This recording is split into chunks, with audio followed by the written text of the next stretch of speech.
ಒಂದು ಬೆಳಿಗ್ಗೆ ತಾಯಿ ಮಗನಿಗೆ ಹೇಳ್ತಾಳೆ, ಏನು? ಹೇಳಪ್ಪ, ಹೊತ್ತಾಯ್ತು, ನಿದ್ದೆ ಸಾಕು, ಬೇಗ ಹೇಳು. ಅದಕ್ಕೆ ಮಗ ಗೊಣಗುತ್ತಾ ಹೇಳ್ತಾನೆ, ಇಲ್ಲಮ್ಮ, ಆಗಲ್ಲಮ್ಮ. ಸೇಮ್ ನನ್ನ ಹಾಗೆ. ನನಗೆ ಆಗಲೇ ಗೊತ್ತಾಗಿದೆ. ಏನೇನು? ಏನಿಲ್ಲ. ಅಷ್ಟಕ್ಕೆ ಸುಮ್ಮನಾಗದೆ ತಾಯಿ ಕೇಳ್ತಾಳೆ, ಯಾಕೋ ಮಗನೇ, ಹೇಳಪ್ಪ, ಶಾಲೆಗೆ ಹೋಗ್ಬೇಕು, ಎಲ್ಲ ಕಾಯ್ತಾ ಇರ್ತಾರೆ. ಅದಕ್ಕೆ ಮಗ ಹೇಳ್ತಾನೆ, ಇಲ್ಲಮ್ಮ, ಹೋಗಲ್ಲಮ್ಮ, ಹುಡುಗರು ಗೋಳು ಒಯ್ದುಕೊಳ್ತಾರೆ, ಮೇಷ್ಟ್ರು ಬೈತಾರೆ. ಅದಕ್ಕೆ ತಾಯಿ ಹೇಳ್ತಾಳೆ, ಆದ್ರೂ ನೀನು ಹೋಗ್ಲೇಬೇಕಪ್ಪ. ಯಾಕೆ? ನೀನು ಪ್ರಿನ್ಸಿಪಾಲ್ ಅಲ್ವೇನಪ್ಪ. ಅಂದ ಹಾಗೆ ತಾಯಿಗೆ ವಯಸ್ಸು 80 ವರ್ಷ, ಮಗನಿಗೆ ವಯಸ್ಸು 50 ವರ್ಷ. ಹೌದಾ? ಇದರ ಅರ್ಥ ಏನಿರ್ಬೋದು? ಏನು? ಮತ್ತೇನಿರುತ್ತೆ, ವಯಸ್ಸು ಎಷ್ಟಾದರೂ ತಾಯಿಗೆ ಮಗ ಅಂತ. ಊರಿಗೆ ಅರಸನಾದರೂ ತಾಯಿಗೆ ಮಗ ಅಂತ ಕೇಳಿದ್ದೇನೆ. ನಿಂದಿರಿದು ಹೊಸತ್ತು ಟ್ವಿಸ್ಟ್. ಹಾಗಾದ್ರೆ ಊರಿಗೆ ಅರಸನಾದರೆ? ಬಸ್ಸಿನಲ್ಲಿ ಪ್ರಯಾಣಿಕ. ಈಗ ಅದೆಲ್ಲ ಬೇಕಿತ್ತಾ? ಸರಿಯಾಗಿ ಥಿಂಕ್ ಮಾಡಿ ಹೇಳು. ಊರಿಗೆ ಅರಸನಾದರೆ? ಸರಿ, ಟೆನ್ಷನ್ ಮಾಡ್ಬೇಡಿ. ಊರಿಗೆ ಅರಸನಾದರೂ ಶಾಲೆಯಲ್ಲಿ ವಿದ್ಯಾರ್ಥಿ ಅಥವಾ ಶಾಲೆಯಲ್ಲಿ ಪೋಷಕ. ಇದಾದ್ರೆ ಚೆನ್ನಾಗಿ ಮ್ಯಾಚ್ ಆಗುತ್ತೆ. ಹೌದು. ಇಂತಹ ಸಮಾನತೆಯನ್ನು ತಂದುಕೊಡುವುದೇ ಶಾಲೆ. ಇಲ್ಲಿ ಎಲ್ಲರೂ ಸಮಾನರು. ಅಂತಹ ಎಲ್ಲ ವರ್ಗದ, ಎಲ್ಲ ಸ್ತರದ ವಿದ್ಯಾರ್ಥಿಗಳು ಒಟ್ಟಾಗಿ ಸೇರಿ ಆಚರಿಸುವ ಹಬ್ಬವೇ ಶಾಲಾ ಕಾಲೇಜು ವಾರ್ಷಿಕೋತ್ಸವ. ಅಂತಹ ವಾರ್ಷಿಕೋತ್ಸವಕ್ಕೆ ಆಗಮಿಸಿರುವ ತಮಗೆಲ್ಲರಿಗೂ ನಾನು ರಚನಾ ಫ್ರಮ್ ಸೆಕೆಂಡ್ ಸೈನ್ಸ್, ನಾನು ದ್ವಾರಕನಾಥ್ ಫ್ರಮ್ ಸೆಕೆಂಡ್ ಸೈನ್ಸ್ ಎಲ್ಲರ ಪರವಾಗಿ ಪ್ರೀತಿಪೂರ್ವಕ ಸ್ವಾಗತವನ್ನು ಕೋರುತ್ತಿದ್ದೇವೆ. ಹೇ ರಚನಾ, ನಾನು ಇನ್ನೊಂದು ಜೋಕ್ ಹೇಳ? ಹೇಳು. ಒಂದು ದಿನ ಆಫೀಸಿನಲ್ಲಿ ತಡವಾಗಿ ಬಂದ ಉದ್ಯೋಗಿಯನ್ನು ಬಾಸ್ ಗದರಿಸುತ್ತಾ ಕೇಳಿದ್ರಂತೆ, ಏನು? ಯಾಕೆ ಲೇಟ್ ಆಗಿ ಬಂದ್ರಿ? ಹೆದರಬೇಡಿ ಮಾರೆ, ಬಾಸ್ ಬೈದದ್ದು ಲೇಟ್ ಆಗಿ ಬಂದ ಉದ್ಯೋಗಿ, ನಿಮ್ಮನ್ನಲ್ಲ. ಹಾಗಾ? ಆ ಉದ್ಯೋಗಿ ಏನಂತ ಹೇಳಿದ? ಮತ್ತೇನು ಹೇಳಿರ್ತಾನೆ, ಹೇಳಿದ್ದು ಇಷ್ಟೇ, ಲೇಟ್ ಆಗಿ ಬಂದ್ರೇನಂತೆ, ಬೇಗ ಹೋಗೋದಿಲ್ವಾ? ಆಗ ಆ ಬಾಸ್ನ ರಿಯಾಕ್ಷನ್ ಹೇಗಿದ್ದಿರ್ಬೋದು? ಅದು ಹೇಗೂ ಇರ್ಲಿ, ನಾನು ಯಾಕೆ ಹೇಳಿದ್ದೇನೆಂದ್ರೆ, ನಮ್ಮ ಕಾರ್ಯಕ್ರಮ ತಡವಾಗಿ ಏನೂ ಆರಂಭವಾಗಿಲ್ಲ, ಬೇಗ ಮುಗಿಯುವುದು ಕೂಡ ಇಲ್ಲ. ಇಲ್ಲಿ ನೆರೆದಿರುವ ಜನರಿಗೆ ಮನರಂಜನೆಯನ್ನು ನೀಡಲು ಈಗಾಗಲೇ ನಮ್ಮ ಸಂಸ್ಥೆಯ ವಿದ್ಯಾರ್ಥಿಗಳೆಲ್ಲ ತಯಾರಾಗಿದ್ದಾರೆ. ಹಾಗಾದ್ರೆ ಇನ್ನೇಕೆ ತಡ? ನಿಮ್ಮೆಲ್ಲರನ್ನು ಸ್ವಾಗತ ನೃತ್ಯದ ಮೂಲಕ ಸ್ವಾಗತಿಸಲು ಬರುತ್ತಿದ್ದಾರೆ ನಮ್ಮ ಶಾಲೆಯ 9ನೇ ತರಗತಿಯ ವಿದ್ಯಾರ್ಥಿಗಳು.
सर्वस्वं तुका अर्पिता सगळे सृष्टीच्या रचनारा सर्वस्वं तुका अर्पिता तुझो मोग आम्ही नियाळता तुझे खुशीक आम्ही खाजाता सगळे सृष्टीच्या रचनारा सर्वस्वं तुका अर्पिता सगळे सृष्टीच्या रचनारा सर्वस्वं तुका अर्पिता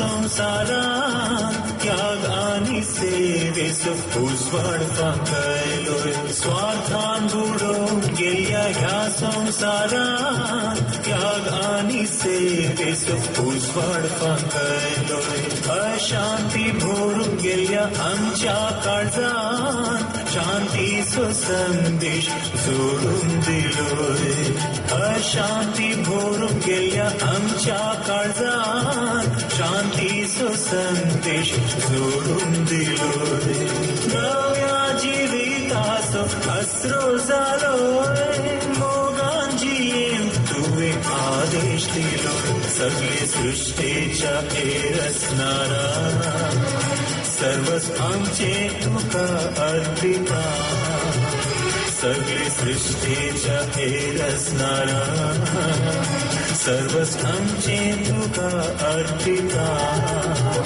तुझो मोग आमी नियाळटा तुझे खुशेक आमी खाल जाता सगळे सृष्टेच्या हेर असणारा सर्वच आमचे तुका अर्पिता सगळे सृष्टेच्या हेर असणारा सर्वच आमचे तुका अर्पिता